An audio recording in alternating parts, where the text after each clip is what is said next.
Malgré les apparences, ces bouées ne sauvent aucune vie. Placée sur le Rio Grande, frontière naturelle entre le Mexique et les États-Unis, c'est la nouvelle arme anti-migrants mise en place par le gouverneur du Texas, le républicain Greg Abbott.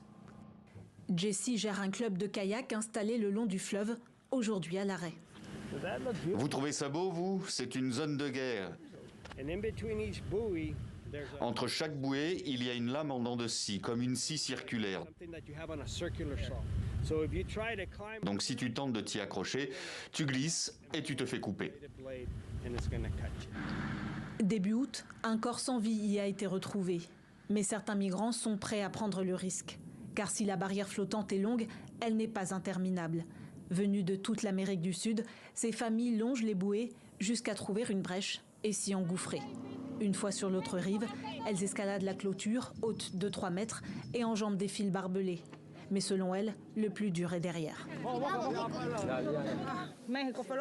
Le Mexique, ça a été le pire. Le Mexique, c'est une torture. On est descendu des vannes et on a dû payer des pots de vin à chaque policier, un à un.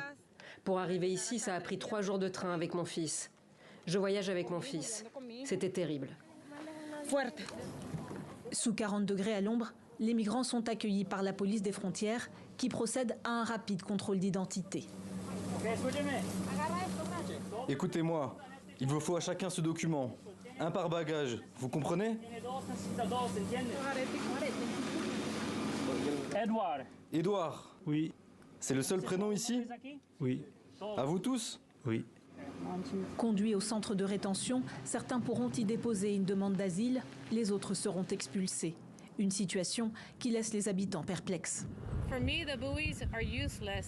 D'après moi, les bouées ne servent à rien, à moins de les mettre tout le long du Rio Grande. Mais comme vous pouvez voir, elles n'empêchent personne de traverser, il suffit de les contourner.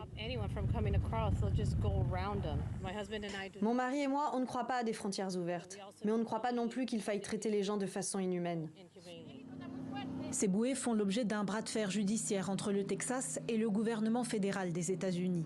Le ministère de la Justice les considère comme inhumaines et contraires aux traités frontaliers conclus avec le Mexique. L'affaire est examinée par un tribunal fédéral.